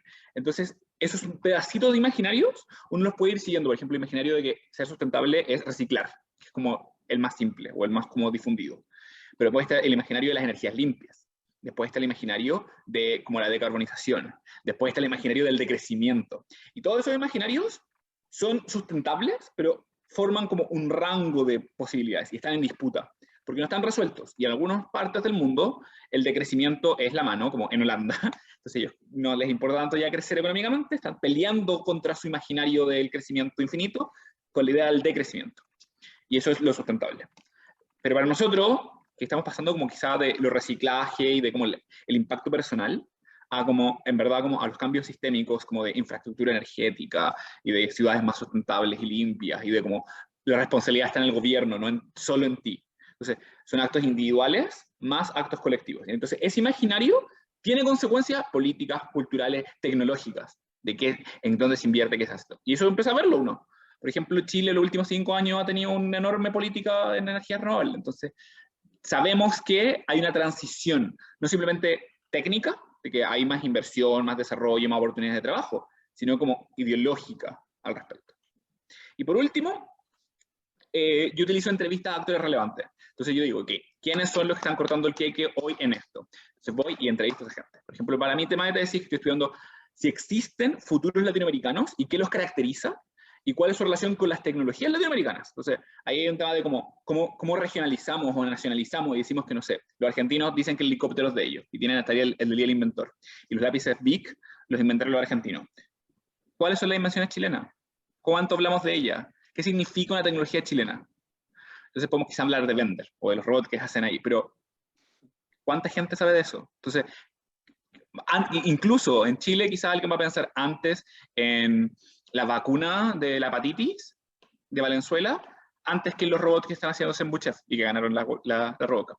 Entonces, ahí hay un tema de cómo se construyen estos imaginarios, de qué tecnologías son locales y cuáles son importadas, y qué es posible o no de hacer en nuestro país o en nuestra ciudad, por ejemplo, en el centralismo. Entonces, todas esas cositas son mis 3 evidencias que uso, y por lo general, una persona tiene como pedazos de eso, pero también tiene cosas que saca de uno, como un poco la experiencia o las preguntas que ocurren. Y yo creo que eso es clave, que empoderemos a las personas para hacerse capaz de preguntar esto es cierto o no, o cómo me afecta a mí, o cómo yo puedo, o esto es deseable o no para mí. Entonces, ahí creo que estoy muy de acuerdo con Andrés, de que nuestro trabajo, la gente que trabaja en las relaciones tecnología-sociedad, no simplemente, y también yo trabajo de profesor y de docente, pero está en empoderar a otros para hacerse esas preguntas. Y nosotros no las hacemos como de manera más investigativa o con nuestras comunidades académicas, pero también para como las empresas, las organizaciones, los grupos del Estado, los lugares donde la gente termina trabajando, influyendo, participando, estas preguntas aparezcan, porque como, no me acuerdo el nombre del colega que estaba recién conversando con Andrés, si sigue aquí, Andrés. También Andrés. Andrés Sangüesa. Como Andrés estaba pensando en su propio emprendimiento, estas capacidades se transfieren con las personas. Entonces, estas capacidades pueden pasar a las empresas del Estado, a los distintos como organizaciones, a los hospitales, a todas estas cosas. Entonces, esas preguntas son importantes de hacerse más seguido, para como hacer como mejores mundos posibles y no hacer como mundos óptimos para la economía o para el mercado o para otros intereses, sino como decir, ok, ¿quién gana y quién pierde? Y como en verdad estamos disminuyendo el daño que estamos haciendo. Y hay distintos enfoques éticos, y ahí yo sé que Andrés tiene muchísimo también más experiencia que yo, y hay mucha más expertise en los distintos enfoques éticos que existen, pero los distintos enfoques éticos ayudan a responder a estas preguntas, en tecnología en particular. Yo creo que ahí falta también como cómo reconciliamos ese lenguaje que tiene la ética, que es muy profundo y muy rico, tanto en Occidente como en Oriente, con la relación con la tecnología. Entonces yo creo que ahí está esta cosa de integrar mucho los lenguajes con las cosas que hacemos. Gracias, muchas gracias Martín por esa respuesta. A mí me gustaría, no sé si queremos generar más discusión, igual se está haciendo tarde. Me gustaría hacer un comentario con respecto a lo que conversaba Andrés Sangüesa con Andrés Monares, que creo que el sistema occidental neoliberal donde estamos nosotros nos tira mucho hacia el individualismo. Entonces, claro, Andrés Sangüesa con su empresa, quizás siendo individuo, no pueden a lo mejor solucionar el problema de la contaminación de las prótesis y todo al mismo tiempo. Quizás necesitamos tener un cambio de enfoque que nos pase de trabajar de modo más individualista a un modo más colaborativo, porque de esa forma el problema no es solo mío, el problema no solo tengo que hacerme cargo yo ni mi empresa, o los chinos y su empresa, sino que probablemente si trabajamos colaborativamente, los proveedores, los distribuidores, los fabricantes, los que desarrollan tecnología, quizás tenemos más posibilidades de solucionar estos problemas en el futuro, que como se está intentando hacer ahora, que cada uno por su lado trata de hacer lo que puede sin lograr suficiente, mirando el problema. Puede ser un ejemplo el problema ecológico que tenemos en el mundo. Luego de ese comentario, Felipe San Martín levantó la mano, te doy la palabra. Sí. Ahora, ¿me escuchan, Gonzalo? Sí. Sí, se escucha bien. Ya. No, o sea, comentar un poco lo mismo que puse en el chat, que también es como un comentario también asociado a lo que comentaba Andrés Sangüesa, que claro, él decía que él no podía abordar todo, no podía ser como alguien tan bueno, no podía como aportar a todos lados, pero también creo que quizás con su emprendimiento o lo que estaba haciendo él, ya marcaba una diferencia con respecto a lo que ya existe. Y lo que puse ahí de Notco es que, claro, hace, no sé, 5 años, 10 años, si te decían a alguien, quiero hacer una hamburguesa que no tenga como nada animal, decían, no, eso no se puede, anda a otro lado. Notco se la jugó, lo empezó a hacer. Claro que son más caras, pero si no hubiese existido Notco, no hubiesen empezado a hacer esto, la crianza meat free, ni otras compañías hubiesen abordado ese tema. Entonces yo creo que claro, quizás no puede abordar todos los factores que conlleva lo que él hace, pero sí genera un impacto que hace que el ecosistema o que las demás empresas o las demás actores de la sociedad empiecen a abordar el tema. O sea, lo mismo que decía, bueno, Andrés de los veganos. Yo no soy vegano, pero ahora hay muchos veganos porque había gente que desde hace tiempo que estaba impulsando eso. Entonces, alguien tiene que dar el primer paso, creo yo. Lo mismo con Cactus. O sea, bueno, yo soy amigo de Felipe que trabaja en Cactus, entonces conozco como su realidad día a día y claro que han tenido una lucha de que ellos no pueden competir con el precio de un filamento que viene de China, no sé, a 12 lucas el rollo. Ellos no pueden competir con eso, pero tienen que tratar de dar la pelea de alguna forma. Eso. Gracias. Andrés Monares. No, súper cortito solamente hablando de estas cosas que estaba conversando Felipe y Andrés. Destruir la vida en la Tierra es indudablemente más caro que cualquier otra cosa. Si hablamos solo en términos de maximización y marginar. Ojo con eso. O sea, no... Y en el camino, por supuesto que vamos a ir mejorando los procesos, pero es imposible huella cero. O sea, hasta los neandertales no tenían huella cero, ojo. ¿Ya? Hasta sociedades que parecieran súper simples. Pero indudablemente todo proceso de mejora es más barato que destruir la vida. Eso a veces se nos olvida. Eso, gracias. Gracias, Andrés. Y voy a dar la última palabra a Pablo Martín. Y yo creo para ir cerrando esta charla. Adelante. Dos cosas. La primera, una pregunta. Andrés, si tienes por ahí de dónde sacar ese dato del MIT del 25%, que lo estaba buscando como loco ahora y no lo encontré, que me parece súper interesante.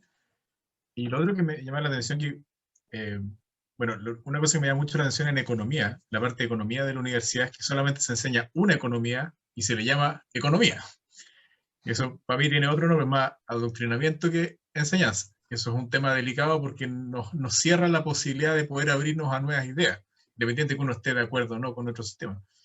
Pero otra cosa que me llama mucho la atención también es que dentro de ese contexto en el que se nos enseñó, nunca entra en la discusión mucho de los valores no económicos, no de objetos de las acciones que tomamos. Porque el mismo sistema de cálculo que uno usa, se puede usar como lo que decías, Andrés, que uno dice, bueno, ¿muere el cliente o no muere el cliente? Obviamente hay un tema ético detrás, hay otras connotaciones. Pero esa discusión no surge tampoco en las clases. Cuando uno hace análisis económico, se dice, no, está la externalidad positiva, no, el ruido para la vieja que está ahí, como que es un tema menor, siempre se tira a un tema menor. Y es una cuestión que veo súper recurrente, por algunos años además de tener, ahora estudiar el magíster de ingeniería, también estudié música antes. Y no es la, me ha pasado varias veces que se minoriza la carrera de una, como no, tocar la guitarra nomás, ¿cachai? A subirse ahí a tocar a las perillas. Y siempre hay como este tema de que lo que no es número, no es objeto, no es importante. Y eso es un tema que me llama mucho la atención. Voy a terminar con un ejemplo que en una discusión con un profesor, o sea, que estamos hablando del tema de las jubilaciones. Nosotros decimos, oye, si esta plata se va para allá, cada persona podría tener 100 lucas. Y aún dice, pero 100 lucas no es nada. Sí, para ti no es nada, pero para la persona, si lo veis en macro, le cambiáis la vida, pues, compadre. Si la persona tiene una pensión de 90 y la subía a 190, claro, la economía de escala te dice que no, pero hay este juego también que la economía siempre, uno puede justificar cualquier cosa con el costo de oportunidad.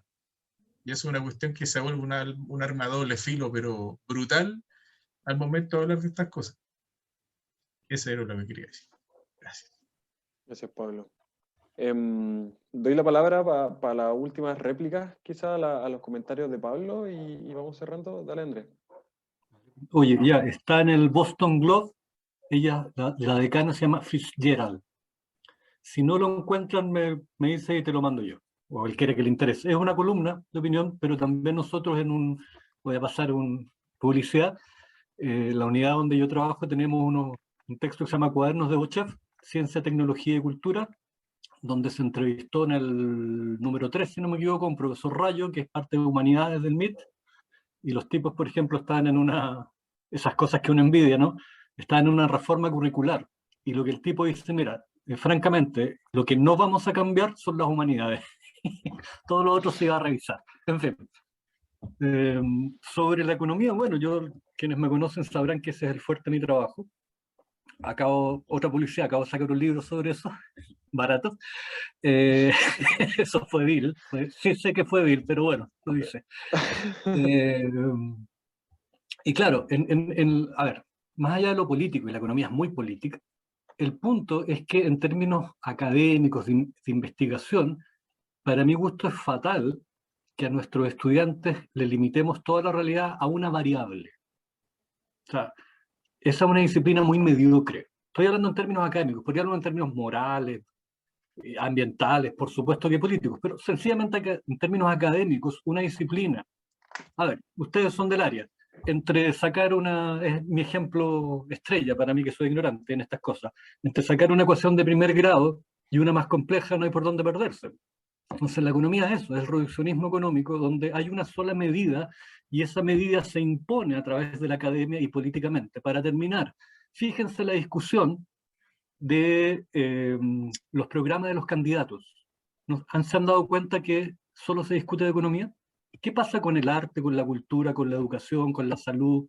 ¿O todo eso se hace depender de la economía? Porque hay que tener plata para hacer cosas, cosa que es mentira. Uno tiene que tener ideas para hacer algo, ¿ya? Ojo con eso. Y esa es una construcción política que esperamos, no tengo ninguna, no lo voy a negar, tengo mucha esperanza en la convención que cambiemos ese enfoque. Pero si no lo cambiamos nosotros, da lo mismo las leyes y la constitución que tengamos. Ojo con eso. Y si me permiten, disculpa Martino, insisto, ustedes en ingeniería tienen esa maravillosa capacidad de hacer cosas, de solucionar cosas. Y eso, ponerlo al servicio de la gente, no saben la envidia que les tengo. No les envidio el cheque, pero también. Pero eso sí que se los envidio, chiquillos. Así que usen ese poder para el bien. El bien es el descueve. En serio. Gracias. Muchas gracias, Andrés, por tus palabras. Martín, ¿algo que quieras comentar para finalizar ya el ciclo, la charla, la sesión? Adelante. Coloqué lo que Pablo preguntó, coloqué 2 citas, coloqué lo que mencioné, la columna en particular que Andrés comentó, pero también está en el sitio del MIT el requerimiento de que todos los estudiantes tienen la cantidad de cursos que tienen. En esencia, todos los semestres tienen que tomar un humanista. Y los humanistas tienen que formar al menos una concentración en humanidades. Y para ellos es bien importante. En general, para mí lo que espero que se queden es como, no simplemente con la importancia y la responsabilidad de las preguntas y las acciones que hacen, sino que también como entender que tenemos como solemos reducir nuestra relación con la tecnología y como en Renzo en su pregunta, dejarla fuera de la cultura.